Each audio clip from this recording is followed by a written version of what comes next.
Drama serial गुड्डी की next आने वाली एपिसोड में आप लोगों को दिखाया जाएगा कि गुड्डी से मुश्किलात हटने का नाम तक नहीं ले रही। एक मुश्किल से गुड्डी निकलती है तो दूसरी मुश्किल में पड़ जाती है। गुड्डी को समझ नहीं आ रही कि वो करे तो करे क्या। आने वाली साथ में आप लोगों को दिखाया जाएगा कि जिस वक्त गुड्डी घर से भागती है तो उसके बाद गुड्डी को मुकम्मल तौर पर यकीन हो जाता है कि अब मुश्किल जो मेरे लिए हमेशा के लिए ख़त्म हो चुकी है और मेरे लिए आसानियाँ पैदा होंगी। जब गाड़ी रुकती है, गुड्डी नीचे उतरने लगती तो उसके सामने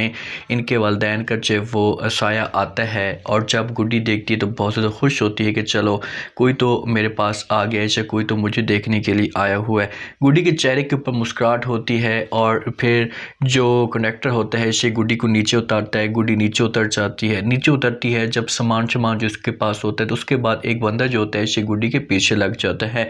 जहांगीर को जब इस बात का पता चलता है, हमजा जाकर सब कुछ बता देता है कि भाई गुड्डी के बारे में हमें सब कुछ पता लग चुका था, लेकिन जब हम गए थे सैफ़ी बाबा के पास या उस घर में तो गुड्डी मौजूद नहीं थी और गुड्डी को ये किसी और जगह पर ले गए हैं। तो जहांगीर को इस मामले में बड़ा गुस्सा आता है और ये फिर गुस्सा करता है अपने बेटे के ऊपर कि भाई इतनी बड़ी बात थी तो आप लोगों का हक बनता था कि आप लोग ये सब कुछ मेरे साथ शेयर करते हैं, मुझे बताते ताकि हम मामलात को आगे चलाते और पुलिस को पता चल जाता तो पुलिस अब तक सब कुछ मालूम कर चुकी होती कि गुड्डी किसके पास है और गुड्डी को कौन लेकर। जब ये बात हमसे सुनेगा तो अपने वालिद को जवाब देगा और कहेगा कि पापा जान हमें क्या पता था कि इतनी बड़ी गेम भी डाल सकती है, हम तो उम्मीद लगा कर गए थे, हमें मुकम्मल तौर पर यकीन हो चुका था कि गुड्डी वहीं पर मौजूद होगी और गुड्डी को हम लेकर आ जाएंगे, लेकिन जब वह हम गए तो वहाँ पर गुड्डी मौजूद नहीं थी। तो जहांगीर कहेगा कि अच्छा चलो ठीक है, जो होना था वो हो चुका है, लेकिन हमें मज़ीद जो है वो डिटेल लेनी पड़ेगी और पता करना पड़ेगा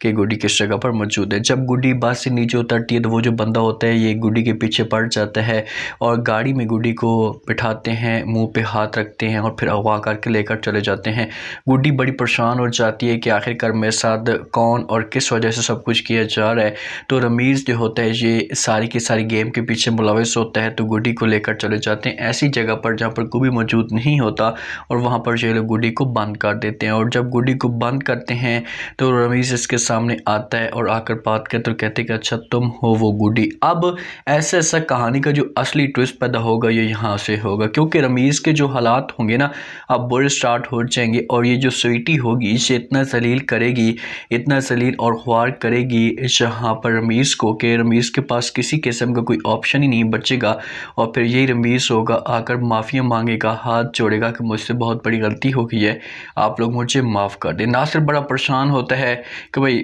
आखिरकार कहाँ चली गई है गुड्डी और गुड्डी को अब कैसे ढूंढा जाए, क्योंकि अगर गुड्डी नहीं मिलती तो सारी जो बात होगी ये इसी के ऊपर आ जाएगी और मामला जो होंगे ये बहुत ज़्यादा ख़राब हो जाएंगे। तो आप लोगों को क्या लगता है कि क्या ये लोग गुड्डी को हासिल कर पाएंगे या नहीं? लास्ट में फ़ीडबैक दें और सब्सक्राइब भी लाजमी कर दें। शुक्रिया, अल्लाह हाफिज़।